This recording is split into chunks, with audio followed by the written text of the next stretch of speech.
Hey everyone, welcome back to Hey Dad RC, and yeah, it has been a while. Been busy with a lot of things in general, busy with this project here, and I'm the kind of guy that I can't have more than one project going on at a time. My old brain doesn't work like that, and if you missed the other video I did on this car, I received this, gosh, it's probably got to be 3 months ago or so now. I won't get into the story, but basically, I was given this car. My boss picked it up. It's actually his brother-in-law's father's car, and this thing was in rough shape. It was actually posted for sale on Facebook, and there was two cars in the lot. I was interested. My boss was interested, but it turns out it was actually his brother-in-law's father's car. The box that it sat in had a pack date of 1996, so this thing had been sitting for a long time. Definitely looked and smelled like it. But my boss brought the car to me and said that his brother-in-law said, "You can have the other car that's in the box, but could you please get this one running?" And so that's what we were tasked with. And like I said, this car was crusty. And I have never seen a Bigwig in person up until this point. Didn't know much about them, so started my research and started going over and pulling the car apart and ordering parts and such. Wow. I don't typically do restorations, refurbishments, whatever you want to call this, because a lot of times they're money pits, and the old plastic doesn't like to play well. And that's why I typically don't do them anymore. So this was definitely quite a challenge, and where to start. I went over the history in the first video of this car as I found it, but we'll start with these wheels. These wheels, they have Mooncraft printed on them, for when Tamiya made this car for their anniversary. They were yellow. They were not looking good, but I wanted to preserve these wheels and try and keep things aesthetically as close to original as possible. So I did a lot of cleaning on these wheels. The tires were by far shot, flat spots, they were hard, and actually I think it was 2 or 3 of the tires, taking them off the rim, I actually just pulled them apart. But as we can see, the wheels cleaned up for the most part pretty nicely. I didn't want to be too invasive in the cleaning process of any of this, so there still are some marks here and there on the wheels, especially on this side. There was some discoloration here that I just could not get off, back here as well. Ordered up new tires though, thankfully, readily available with the Hot Shot and whatnot out there. Front bumper was broken. There's actually 3 screws that mount this front bumper, and the 2 that go in right about here. The actual mounting on the bumper, that plastic had broken, so I had to source a new bumper, and I was able to. I had to order one on eBay that came from the United Kingdom, actually. But definitely it needed it. And what else? Lots. The body itself, all I did to the body was I gave it a nice gentle wash down with some warm water and some dish soap. There is some bubbling and a little bit of peeling on some of the decals, but I want to keep this car looking as original as possible, so when this guy gets it, he can think, wow, this was, my dad's car back in the day. And my own personal hope is that this car does not get run much, if at all. It looks nice sitting here, but again, despite some new parts, there's still a lot of old plastic on here, and in my experience, it doesn't play very well. I cleaned the shocks up the best that I could. They do look a lot better, but they're still not perfect. Service the shocks, so they're working properly. Everything there is nice. So we'll take the lid off, and I'll get a little bit more in depth into what else was done. This is held in by just one body clip here in the front.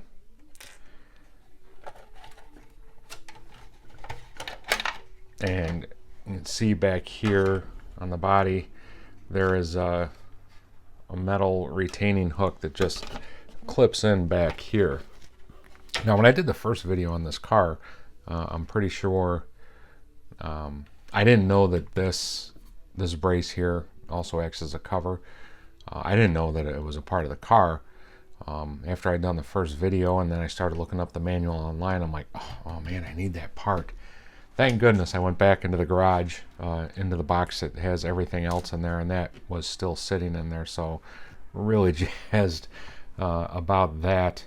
The front stays here, the damper stays, the old ones were fine. They didn't have any cracks in them, but one of the parts trees that I needed some parts for, it came on that part tree, so I figured we'll put them on. The same here with the back shock tower, that was also in that parts tree, so I put the new one on there as well.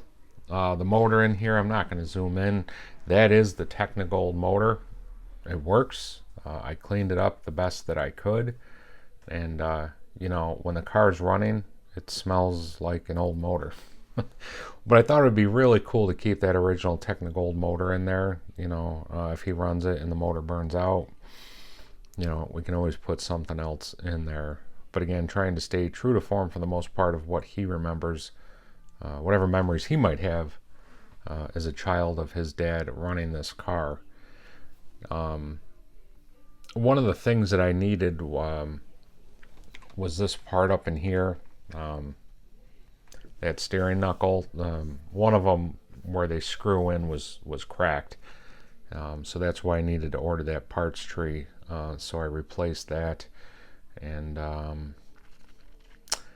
let's see, as far as needed parts, that is pretty much it, except for the biggest one, and that's what made this project such a hassle. Was the front gearbox here. On this car, the front gearbox bolts up here. There are 4 screws here, and all 4 of these columns that the screws go into were cracked badly and actually just falling apart. So I needed a new gearbox case. That was the biggest part of this project, and in getting the new one, taking the old gearbox apart, oh, headaches. Let me see quick if I can find one of the spindles here inside the gearbox. These spindles, these aren't specific to this car. These are actually for a different car, but I'm just using them for a reference sake. These things on this car are actually captured. There are 2 bearings that go on here, and there is an old C-clip that holds that in place. I have never dealt with an actual C-clip from Tamiya, and I never want to deal with another one again. It made this project a hassle to get that off of there. It was so difficult that I would work on it, could not get it off, and I would actually put it away, come back to it another day, because it was just frustrating the ever-loving heck out of me. And this project as well also benefited me that I made a first old guy purchase. I bought my first set of reading glasses. Yeah, I needed those. Eventually got the C-clip off. It flew into no man's land. I had some people on, or one person on a Facebook group post I'd put on looking for information about this car said E-clips will not work on this car. I put them on there and everything seems to be fine to me. But that front gearbox was the bane of my existence for this entire project. Just absolutely horrible. If Tamiya ever decides to re-release this kit once again, as they did in 2017, will I buy it? I don't know. If I get the chance, I probably will, but there will probably be a little bit of trepidation. It was just a nightmare. This car, I think, if I'm not mistaken, might be the only one that Tamiya ever did that had an actual steering rack. I replaced some of those components as well, although the originals were fine just because they were on that parts tree. But these rubber boots here, from what I've seen in other videos, typically as they sit and just degrade over time, they just get hard like plastic. Thankfully, That was not the case with these. I cleaned them up the best that I could, again, without being real obtrusive about it, and put that back together. And oh yeah, there was one other broken part on here. There are two of these braces back here. Kind of acts like a, I don't know, I guess you would say kind of acts like a bumper, but not really. One of these were cracked and broken. Thankfully, there were new ones of those on the parts tree that had the gear cases on them, so I was able to fix that up. And so you pull this off here with one clip, and down in here is where your battery goes. That just latches with a hook. And cleaning this car up, I almost removed the tape off of the inside of here, but I thought it would be a nice touch to leave that on there. This guy's dad, when he was younger and running this car, I'm guessing he just would write down, you know, number of batteries that he has run through this car. That would be my guess. And if that is what it is, you're looking at 5, 10, 15, 20, 25, 30, 35, 40, 45, 50, 55, and 3, 58 battery packs run through this car. Like I said, the car was well used. What I did for electronics and fitting them was a bit fiddly, despite the space that is in here. I'd had a Tamiya TBLE02S speed control sitting around, so I popped that in there. I'm just using a Surpass Hobby, which is like a Dumbo 2.4 gigahertz radio and receiver. Mounted that on top of the servo. There is actually a yellow plastic plate that threads down into here where you would mount the servo for the old mechanical speed controller. And I initially had everything done up where I had the receiver and the ESC setting on top of that, but this set, the ESC set just high enough that with all your wires and everything, the body was not going on there nicely. So I decided to do away with that. All these extra pieces and any of the old pieces that I took off that are still serviceable, I'm sending back to the owner as well. But I wanted to use a specifically an older, now they're older style Tamiya ESC, because I wanted to be able to mount the switch back in its original hole, which thankfully we were able to do. So that is pretty much it. I was going to give you guys a quick run of this car in the driveway, and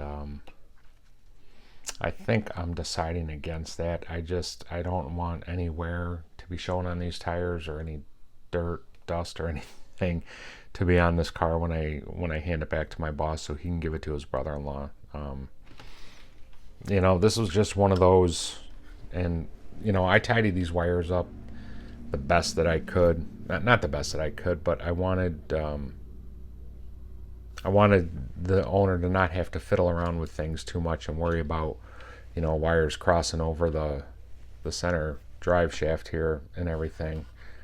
So you know, if he wants to reroute those things, he can. But again, my hope is that this car pretty much remains a shelf queen. An interesting car for sure, you know, and Tamiya made this back in 1986 as an anniversary type car. Pretty much using components from other cars, but basically a one-off chassis. And yeah, I mean, that's pretty much it, guys. If you've stuck along this far in the video, I really appreciate it. I will close out the video with some before pictures of the car if you're interested, before I started really working on it. But the end of this project means that I can finally get back to doing some other things and hopefully get back to some more constant content. I know I have not been uploading much, and we see the numbers board behind me. Unfortunately, the summer series has come and gone. My track is way too far gone, and I just don't have the time or the daylight or the oomph right now to get back into it. So it's unfortunate that I did not get to run the first 2 seasons champion, the Saint Dragon. Hopefully we can come back better than ever with the summer series next year. But as it looks with that, javelin finishing overall with the best time, Second would be the Rustler, the Bandit, the Hacha, and the TT02B Plasma Edge 2. But got a lot of other stuff I want to get to. I've got a couple of kits that I want to build. That awesome Fox kit that Bob sent me from Uncle Bob's RC. Did pre-order another Tamiya that I should be getting for my birthday next month. I'm going to be really excited about that. But yeah, that's going to wrap up this one, guys. The refurbishment, whatever you want to call it, of the Tamiya Bigwig is complete. I will get this, take this into work Tuesday to give back to my boss, and hopefully it's met with a lot of fanfare. And on the other side of this, that other car that came in the lot with this, I'll do a video. Hopefully here soon. I'll pull it out of the garage and we'll get it on the bench. It'll make a nice wintertime project. It's not Kyosho, it's not Tamiya. It is something else. But yeah, we'll do a video on that. So guys, as always, thanks so much for taking, well, in today's instance, a lot of time out of your day to check out this video. It always means a lot to me. So until next time, everybody stay safe. We'll see you around.